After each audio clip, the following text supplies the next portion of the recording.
welcome back to Backroom Convos. I'm your host with the most, Lesego M, Daddy of the Pod, aka Shoot Your Shot. Maybe you might get a chance to call me Daddy like Cairo.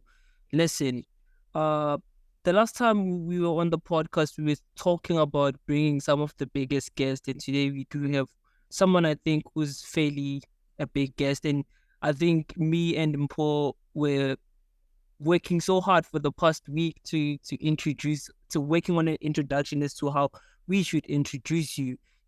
So yeah, on the line we have Renuka.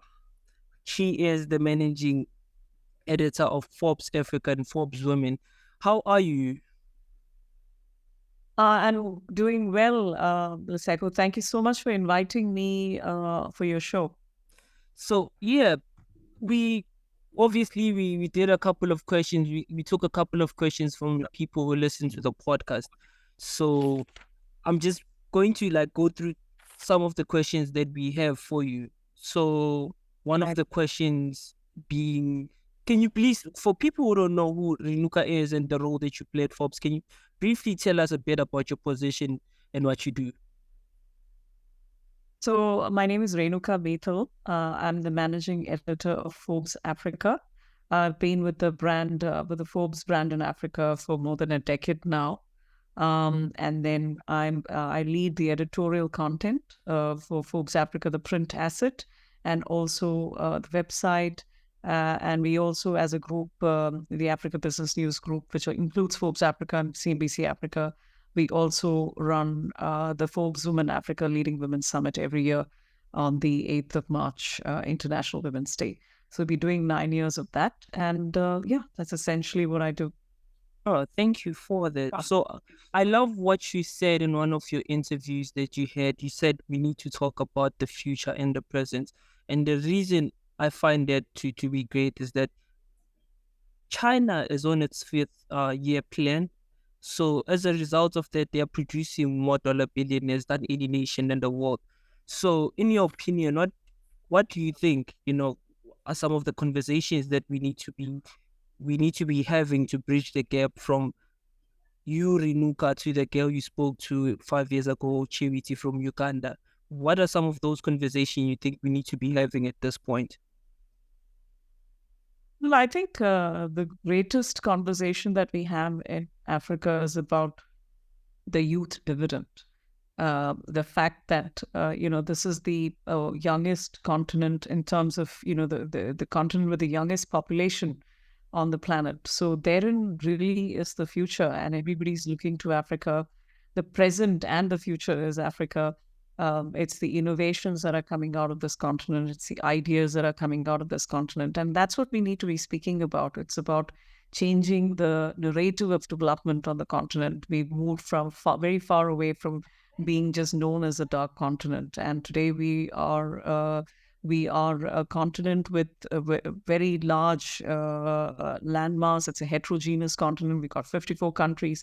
And imagine the kind of creativity and innovations and talent that's coming out of each of these. And I really do believe that we've not said enough, and we need to start doing that. And as a media, that is a role that we need to play. And certainly that's something that we do at Forbes Africa. Oh, thank you for that. So there's someone we are going to have on the show by the name of Mpomokani. I'm not sure if you're familiar with the name. So he mentioned something to me. He said he was introduced to scenario thinking by his good friend Louis van der Merwe, and he basically said scenario thinking, it follows the iceberg theory, So I just wanted to ask you this question to say, how do you ensure what you present in your covers, the magazine covers, represents the untold story of the individual in it? Well, the magazine cover is actually, it's the face of the magazine, right? So who you put on there, it's a great responsibility as the editor and the editorial team to make sure that the person that you have on the cover, these are the people who are changing the face of Africa, and who are leading the growth story, and who are representative of the African growth story, and which is why you would have entrepreneurs making a big difference, who are doing impactful work. And it's not just the millionaires and the billionaires. If you see some of our covers, we run with a number of lists. I don't know if you've seen the cover that's on shelves at the moment.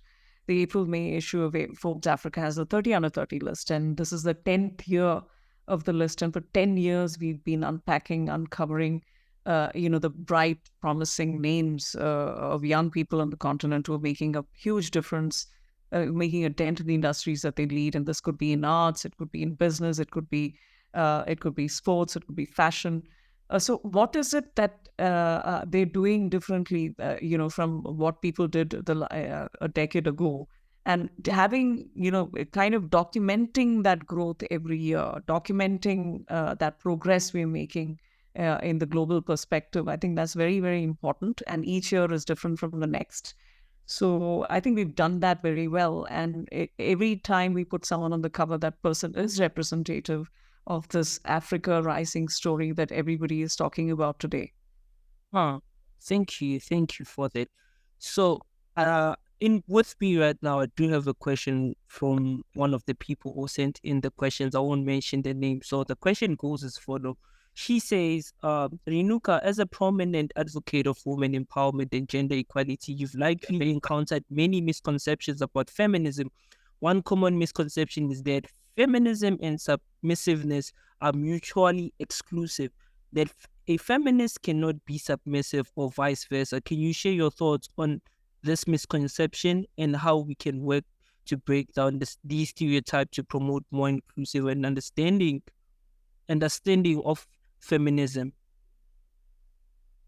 I think that's a very loaded question.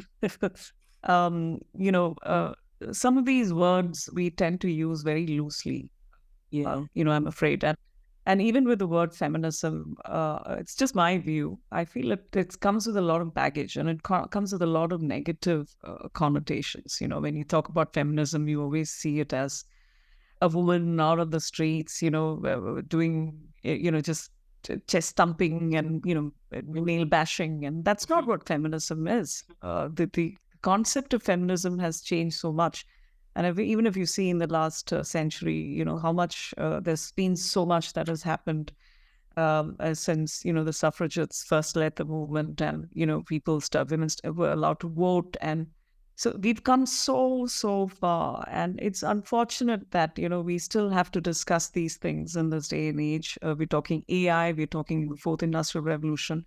And still we see feminism as an unfinished, or women empowerment as an unfinished business. So I really do feel that it's got a lot of mud thrown on it, that word. And I would like to think that, the feminism that we have today is far more inclusive.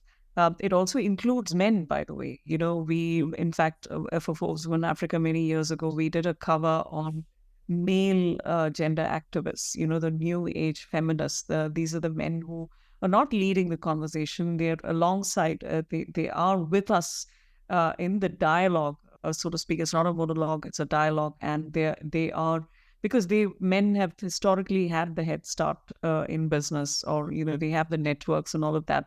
Unfortunately, it is still the case where, you have a preponderance of men in executive positions. That's still not changed. It is changing. Definitely that landscape of business is changing. But I think it's interesting that even there are men today who call themselves feminists, and so thus that syntax, that grammar, the gender of that word is also changing. And is it being submissive or not? I think that's a very loaded question. I'll have to think about it. I definitely view feminism as a concept that is very inclusive of everyone, and it's something that will eventually lead to an equal or an equitable world, if you want to call it, where everybody has the same rights, man or woman, where, everything is gender fluid, where everything is gender neutral, and seriously, we should not even be discussing this topic about male leaders, or about female leaders in particular. Why should we call leaders female leaders? Why can't we all just be leaders, or people in business, or why must we call someone a female politician or a female president? I think that should actually go, and it's all in the grammar and the syntax, if you ask me. Yeah. So the next question would be, so I was like preparing for two interviews all at once, and upon like I stumbled across an interview by someone who said, thought the world revolves around thought leadership. What's your take on that? The world revolves around thought leadership. Yes, I think opinion makers and thought leaders are a crucial part of society. They're sort of the barometer of what's happening, and thought leadership is important. And even as an editor, I do feel there's a great amount of thought leadership in my work as well, because when you decide what goes into the magazine, or when you decide the content of the magazine that's coming up, when you decide the content of the website, there's a great amount of thought leadership, and that is in directing the content, it's directing everything we do has an agenda setting function. So what you talk about today is going to lead conversations tomorrow. And so there's a great amount of thought leadership in everything we do, and it's just not confined to print or our website. It's also in our live events where we talk about trends ahead of their time. We get people to talk about what's coming up, in the different worlds and the different sectors. So I think we're all thought leaders as reporters. We're storytellers and thought leaders in our own way. So how do you think we can foster a culture of inclusivity, empathy, where everyone can thrive and reach their full potential? It's definitely on everybody's wish list. I think the way businesses are looking, countries, companies, they all have that on their wish list. How far we've come in achieving that, we're definitely seeing change, but it's something that is still evolving, and I really do hope it happens sooner than later. So I was watching. Empathy is Yeah. Yes, you spoke about empathy as well. I think, no, that's fine. I think empathy is very, very important in today's world, don't you think? I mean, I think if you're talking about equal societies, you have to all be empaths in the first instance. And especially the pandemic has proven that you can't really, sorry about that, you can't really run a business without being empathetic towards your colleagues and understanding of their problems. So yeah, that's a very crucial, and that's going to be that the emotional intelligence part of what we do, aspect of our lives, will continue to remain important now with AI and all of that, and that's how we will be able to distinguish ourselves from the technology that will take over. Speak to me about, I've heard you mention adrenaline and ambition, to achieving whatever you have in your life. Can you please speak to me about that? Oh, adrenaline. We need it every day, don't we? Especially in this business. So when you're in the news business, there's just so many deadlines every day.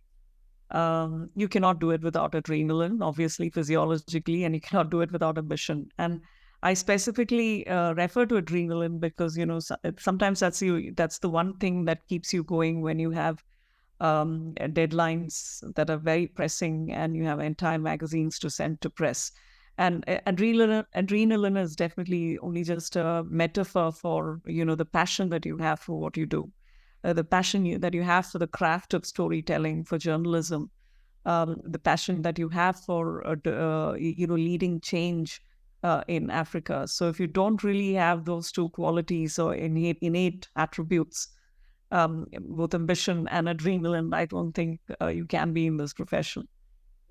So how do you stay ahead of the curve then, given that you have a lot of deadlines, and how do you manage your life and stay ahead of the curve? Well, you've got to keep your ears to the ground, right? You've got to always be agile and alert to what's happening around you. And this is not just in terms of the news that's happening every day. Also, as I mentioned earlier, trends, the evolving technologies. That's the only way you can stay ahead of everybody else. And, we have adapted very well during the pandemic as well. We were on shelves, and we continue to be on shelves as a print magazine. We evolved very quickly with our digital presence as well. So we're very well aware of what's happening in the media landscape. And also in terms of content, it's very important to stay ahead of everybody else, and to talk about topics that have not been discussed before.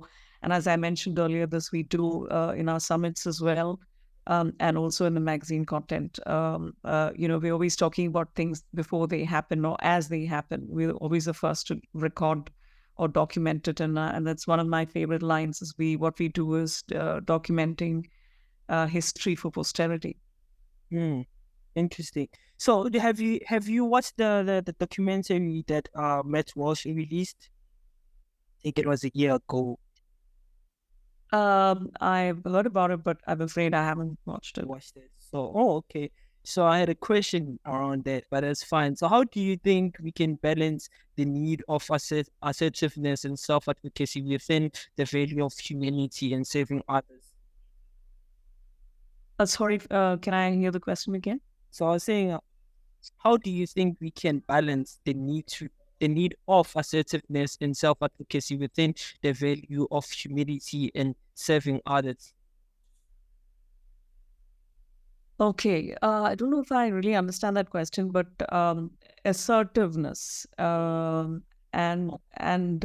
self-advocacy you mentioned, right? Yes, assertiveness, Yeah. Okay. self-advocacy. Okay, so I think it's important to be assertive. Often, I think if I've understood the question correctly, I think what happens is when a woman is too assertive, she's seen as, she's seen as not a nice person. But when a man is too assertive, he's seen as a boss. So, You said that. so I think. Yeah. So I think we all need to be assertive in our own way, but I always believe in the middle ground. You can be assertive without offending the person in front of you, even if that person's offended you.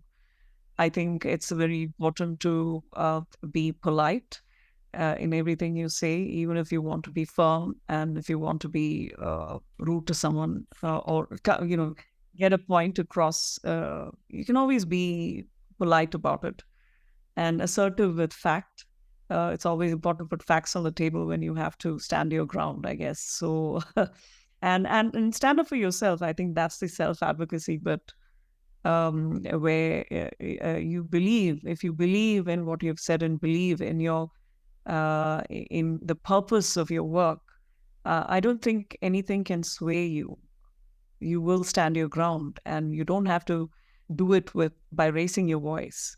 You can always be nice about it, but yet get the message across very accurately. So this is the question from some. I won't mention the names as I said earlier. So this is the question from someone who said, what role do you think men can play in supporting and amplifying the work of women in the feminist movement? In the feminist movement, as I said, I don't know if we can call it the feminist movement now. I have alluded to earlier in this interview that I see a lot more men, hiring women now, and hiring them in important positions. For example, not only just the lower level or the middle rung, but women in senior executive positions. And these are essentially men who were the founders of companies. They sort of make a conscious effort or decision to hire more women simply because they understand that hiring women is also makes smart economical sense. They're not hired simply because they're women, but they're hired because they're professional and they're talented and they're competent. So that I see a lot of that happening, and also men who sponsor women or help them get into the networks, the business networks. And as I said, we're not. It's all about the grammar of the conversations that we're having right now. I don't think it's right to say that somebody is allowed to get into a position, or somebody is being hired, or somebody the women are being given the permission to be in these roles. I mean, they're in those roles simply because they are skilled and they're professional and they're competent. So it's nice to see this new wave of men who really do believe that it's not just merely tokenism, but these people are definitely genuine, genuine for those roles, and they really fill the gaps beautifully, simply because they're very accomplished achievers in their own right. So, are you still in? Do you still have a relationship with your professor? You once told a story. I do. I do. So I want you to share the story with the people. Can you please just briefly share the story with the people? Yeah, I must say, Lesego, I'm very impressed with the fact that before doing this interview, you did your homework, that you've actually listened to most of my interviews online. That's very impressive. Not many people do that. So yes, I can share. So you mentioned the importance of men in the movement, but I've been very fortunate that I've had a lot of male mentors, and I've said before, that it's not that a woman should only find a female mentor. Male mentors can also help, because, as I said earlier, they have the historical networks, and they will be able to connect you with people. So you should really tap into that. So I've been very blessed that my late father, was a mentor. My husband continues to be a mentor. My professor, the head of the Department of Journalism where I studied, he is still one of my mentors, and then my current boss, Mr. Rakesh Vahi, I see him as my mentor. So with the story with my professor, of course, is this was back in the day in the 90s, when there were very few journalism schools in India. That's where I grew up. There are very few universities offering journalism degrees, and I did my master's degree in journalism from the University of Calicut in Kerala in the south of India. So, and I, of course, the very first day I see a classroom full of men. It's 25 guys and just 4 girls in the class. And this professor, the head of the department, Dr. Syed Amjad Ahmed, he asked me, so I stood up, and then he said, "What is it that you expect from this profession?" And I told him what I had in mind. And he said, why would you even care to do journalism? Because from my understanding, all women, you girls will graduate, and then you will end up cutting chicken in the kitchen. So I think the feminist in me, he really aroused the feminist in me. And I said, Professor, I'm going to prove you wrong, because I'm going to take the plunge and I'm going to prove you wrong. So it's only later that I found that he was merely provoking us, because he knew that we'd be provoked and we would sort of prove him wrong. So I ended up becoming, topping the university. I was a first rank holder that year, and in the entire university. And I was followed by the 3 other girls in the second, third, and fourth positions. So, and then later on, when he saw me in the media line, and I joined a newspaper by then, he wrote to me personally. He sent me a note saying that you took me too seriously, but I'm so glad to see you made it. So I think, and those were the days, those were the years when there were very few journalism courses, but also fewer female journalists, taking up those courses simply because of the stigma attached to it, the stereotypes, essentially, you're a woman and journalism is not a profession for you, or it could be a dangerous profession. But I have to hand it to my parents. And they always said that you should, follow your bliss and chase your dreams. And they always believed that I would do well. And I'm very happy to say that, see a lot more journalism colleges in India now, and a lot of women in those journalism courses. And there's so many female reporters in India today. So This is like the second last question. I know we've kept you for the longest time. So this is like the second last question by Mpo, one of the people that I work with. So the question goes as follows. He says you've profiled some of like the female powerhouses in Africa who are raising families and are still ahead or are pushing boundaries. So how would you advise a woman, a young female entrepreneur who wants to model the same mindset to be in the same position that some of the female powerhouses in Africa are in at the moment? Yeah, it is. See, that's why we have the magazine, right? And we have a brand like Forbes Women Africa. It is to showcase these role models, to talk about these stories, because I often feel that young people need to see them. They need visible role models. You can't just talk to them about somebody unless you show them how successful they've been. So when they read about their stories, when they read about the failures and setbacks that they had to overcome to get to where they are, I think they will be suitably inspired. And that's why even at the Forbes Women Africa Leading Women Summit, we have all of those powerhouses up there on stage and even off stage, because we want these young people to read about these conversations online, because it's not just a summit in a ballroom. We have a lot of social media around it. So we'd ideally want all of those conversations to, resonate across Africa on all our platforms where young people are reading about it and saying, hey, if that person has done it, and despite all the odds that that person has done it, I can do it too. So if you can inspire at the end of the day at least one person, I think your goal is met. And it's a long road. I mean, all of these women have had it the hard way. It continues to be a struggle for a lot of people. It continues to be a daily battle, ongoing battle in the boardroom. And our work is not finished yet. So it's all of these powerhouses that we've had before us who are lifting the others who've come after them, and they're inspiring the next generation. And I think the onus is really on that generation that is currently in the boardrooms and currently in the corridors of power.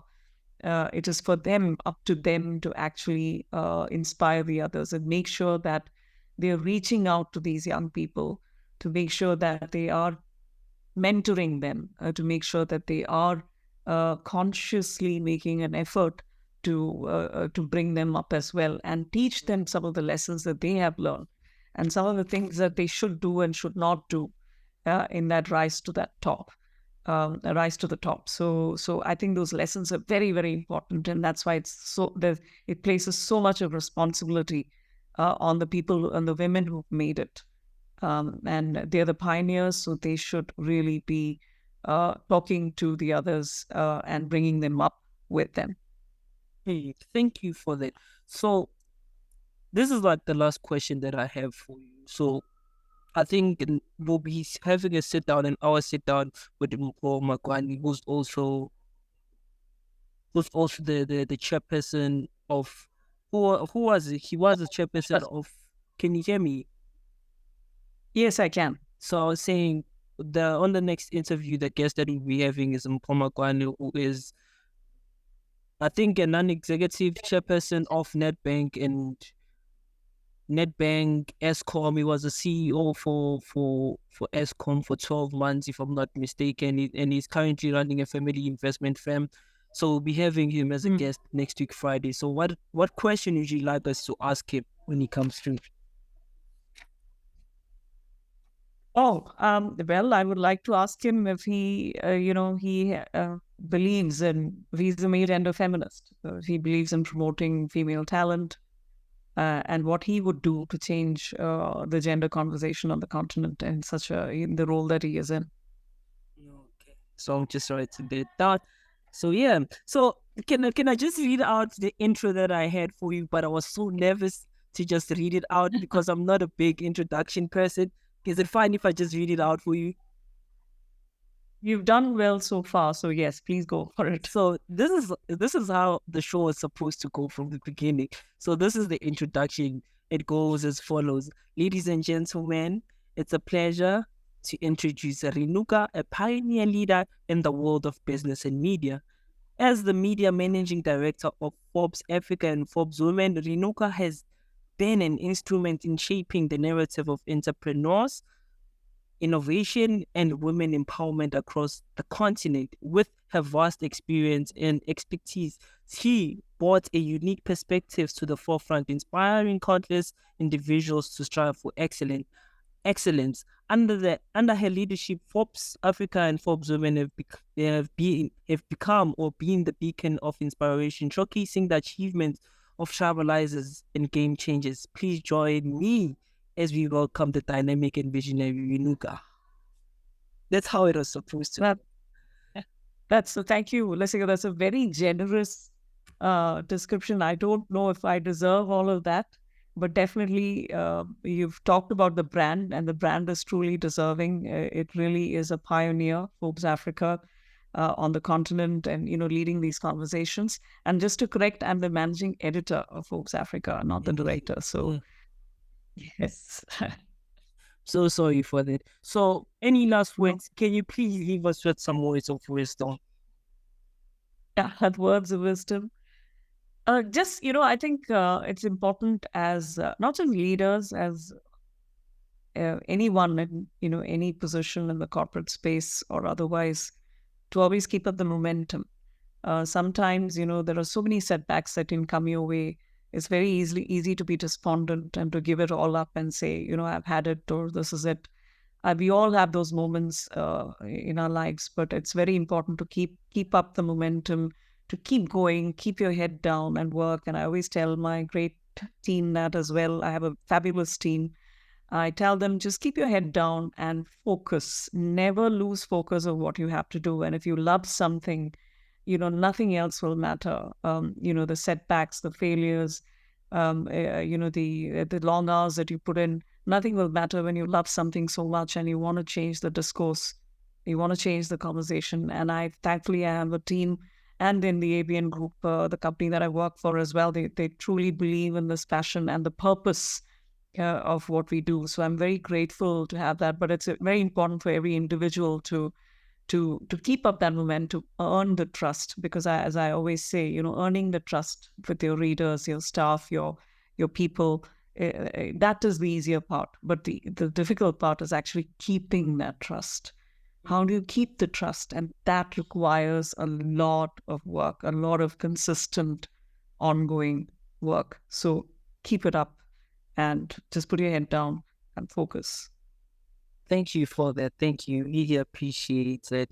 Really appreciate it. So, ladies and gentlemen, why do I keep on saying ladies and gentlemen? We're a youth platform. So normally I don't speak like this, but because of you, tend to So thank you all for joining us. Please do not forget to follow, like, and subscribe to get a notification for each and every time we drop a new episode. I'm your host, Lesego M, Editor of Forbes, aka Shoot Your Shot. Maybe you might get a chance to call me Daddy like Cairo. Cheers.